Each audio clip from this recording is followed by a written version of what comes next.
covering Northern California. You're watching Action News Now, coverage you can count on.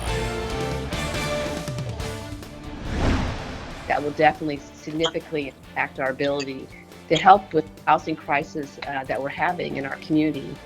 New details, what a funding delay could mean for rebuilding on the ridge. Plus, if there is a certain dollar amount, let's pull our funds and save the park.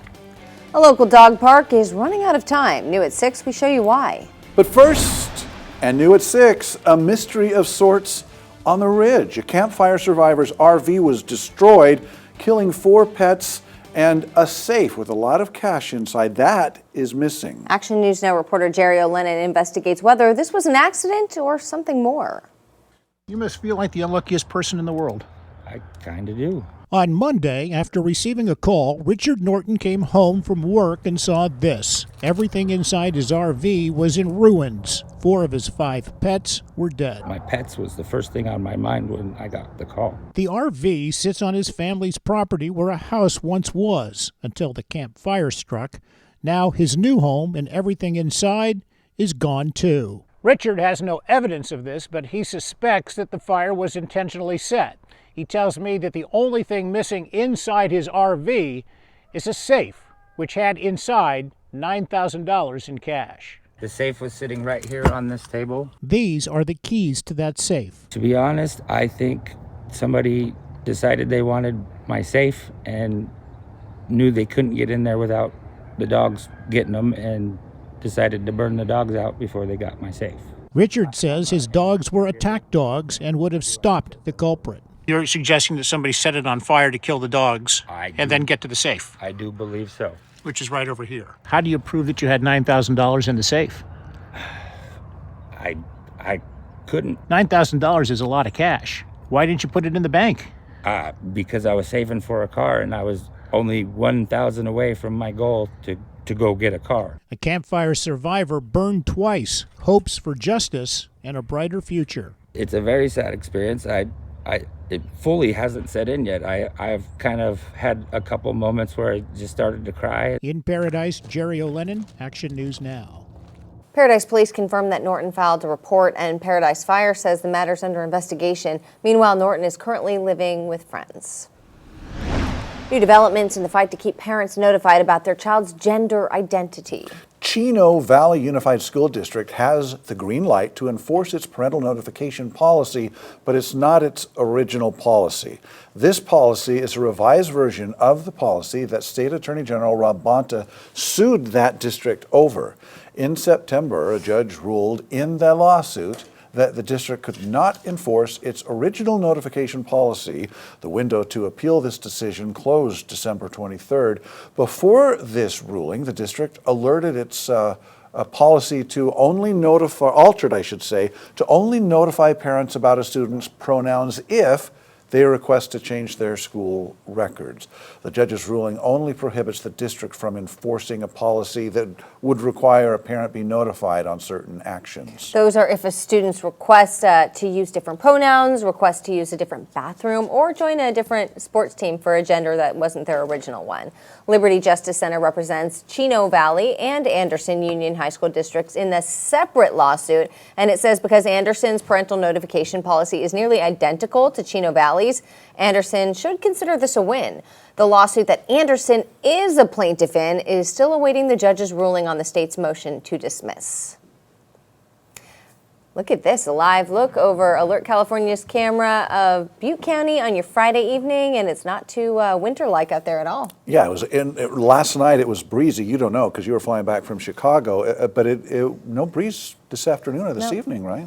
No, we've seen a little bit of a balancing in the atmosphere. This trough pulled a little further away from the ridge. I was still monitoring the weather, so I like to get ready for the day before. So I saw that you guys were a little windy yesterday, and winds, yes, since have calmed down on the lighter side, about 5-7, or maybe up to 10 miles per hour, which is average wind speed. Now, those troughs to the north and those storms, yeah, they're bringing little showers, but mostly out of the area. We're seeing some of that light cloud cover for the most part. Other than that, on the dry side, just talked about those winds a moment ago. Yeah, compared to the last couple days, not so breezy, but warmer And that's nothing. We've seen nothing yet because temperatures will continue to climb. And we'll talk more about them coming up in just a few minutes. All right, thanks, Howie.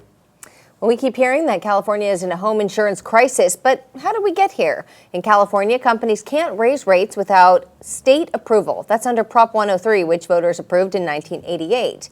A nonprofit group called Consumer Watchdog wrote the proposition. Prop 103 also allows them to weigh in when an insurance asks the state for a rate hike. But insurance lobbyists say it costs us all money. They get to charge legal fees for that. Okay. And over the course of Proposition 103, this particular group probably has made over $10 million off this initiative that they've written. The insurance companies have to pay their legal fees, and then the insurance companies turn around and spread those legal fees across the policyholders. Consumer Watchdog has used Prop 103's public participation process to save homeowners and drivers $6.5 billion by challenging excessive insurance rates in the last 20 years. Consumer Watchdog in these proceedings has been paid $13.5 million over 22 years. And that pencils out to less than a quarter in costs for every $100 saved consumers. Lobbyists say that if rates don't go up, though, homeowners lose. Reliance on California's last resort fare plan has gone up 61% from September 2023 to 2024. After the Los Angeles area wildfires, the fare plan doesn't have the cash to cover the $4 billion in claims. So the state says it can ask for $1 billion of that from private insurers. And that shakes out to roughly a $60 contribution via rate increase for each one of us who has private insurance. Though Consumer Watchdog says loss reports can be deceiving from those insurance companies, she's claiming that the insurance industry does make money by investing the premiums that we pay. So even if they have big payouts, they're still coming out ahead, according to her. New details now. A federal funding freeze could impact the housing crisis in our area, especially for organizations like Butte County's Habitat for Humanity. Action News Now reporter Margot Rowe is live in Paradise. So Margot, what does this mean for that organization?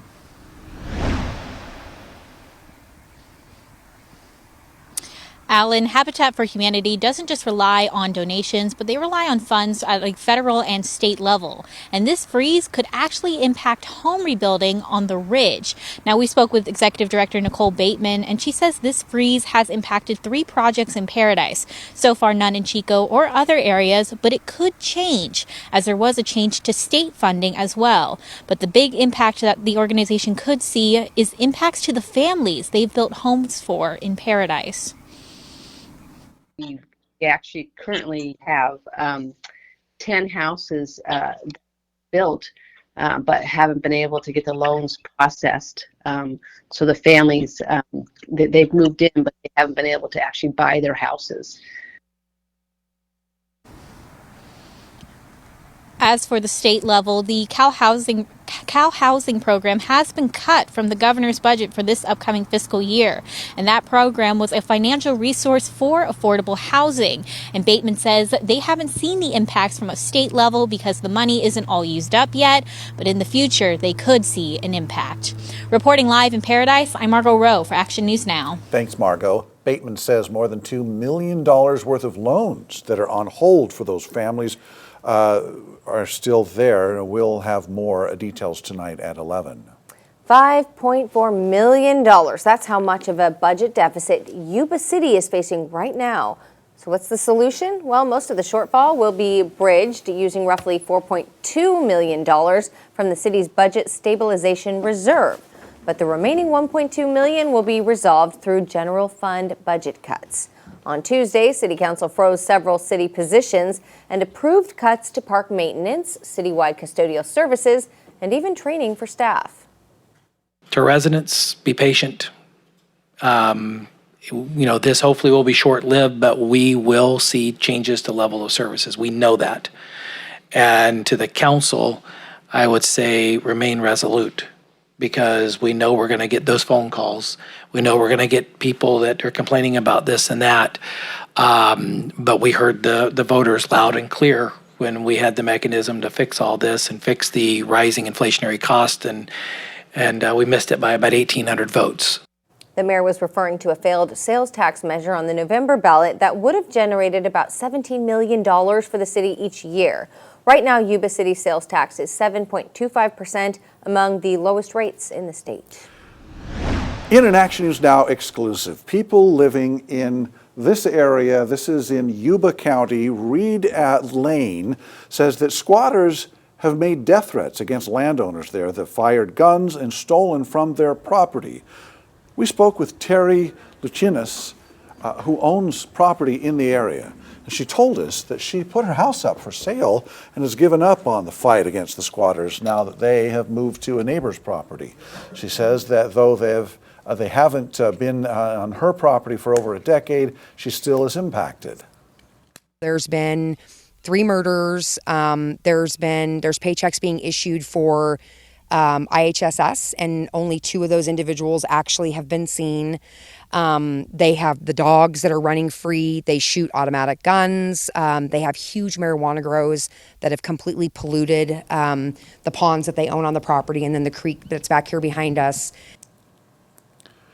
Now, we were told that the Yuba County Sheriff's Office reached out to Lucchini and told her they will be visiting the area and citing anyone violating the law. A new 25,000 square foot expansion is bringing new opportunities to students in Butte County. We'll show you how next. Plus, new at 6, a beloved dog park in Yuba City is set to close. The next thing we heard was a 90-day eviction notice. We show you the site's future straight ahead.